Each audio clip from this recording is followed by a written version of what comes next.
BPCL की बात करिए, हमारे एक दर्शक हैं अलका दागरा जी, वो कह रही हैं कि can I buy IOC at current price for long term, क्योंकि गिर रहा है तो उसका इम्पैक्ट हम देख रहे हैं कि थोड़ा-सा हमारे लिए पॉजिटिव है, हालाँकि शेयरों में उसका रिफ्लेक्शन नहीं है। लेकिन जिन्होंने ₹200 के आस-पास भी आईओसी देखा है, अब 130 के आस-पास तो मुँह में पानी आना बन रहा है। बिल्कुल संदीप जी, यहाँ से अगर हम लॉन्ग टर्म की बात कर रहे हैं, कोई साल 2 साल के लिए चीज़ लेना चाह रहे हैं, तो आईओसी को कंसिडर किया जा सकता है। और एचपीसीएल, बीपीसीएल तो आपने बेचने के लिए कह दिया, एचपीसीएल भी बता दीजिए। बीपीसीएल में जो सेल की सलाह है वो स्पेसिफिकली ट्रेडिंग के लिए है 2 से 4 दिन के हिसाब से।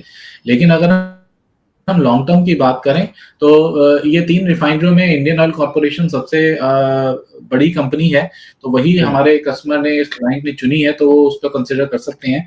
बाकी ओवरऑल अगर हिंदपेट्रो और बीपीसीएल की भी बात करें तो पोजीशनिंग मोर और लेस इनकी सेम ही है कि शॉर्ट टर्म और बिल्कुल आने वाले हफ्ते 2 हफ्ते की बात करें तो यहाँ से गिरावट के लिए ही दौर बन रहा है। ओके, तो लंबी अवधि के लिए लेना तो यहाँ ले सकते हैं क्योंकि व्यू लॉन्ग टर्म का है, लेकिन शॉर्ट टर्म में स्टॉक गिरना ही है, ये आप कह रहे हैं, राइट? यस। ठीक है, तो शॉर्ट टर्म का अगर किसी का नजरिया तो इनसे दूर रहे तो ज्यादा बेटर है, या फिर शॉर्ट साइड का आइडिया लेके चले। लेकिन ओवरऑल अगर आपको लंबी अवधि के लिए खरीदना है तो IOC best of the lot है तीनों स्टॉक्स की, जहां तक बात है। तो लंबी अवधि के लिए चाहें तो आप यहाँ पे धीरे धीरे खरीदारी की शुरुआत जरूर करके चल सकते हैं। इसके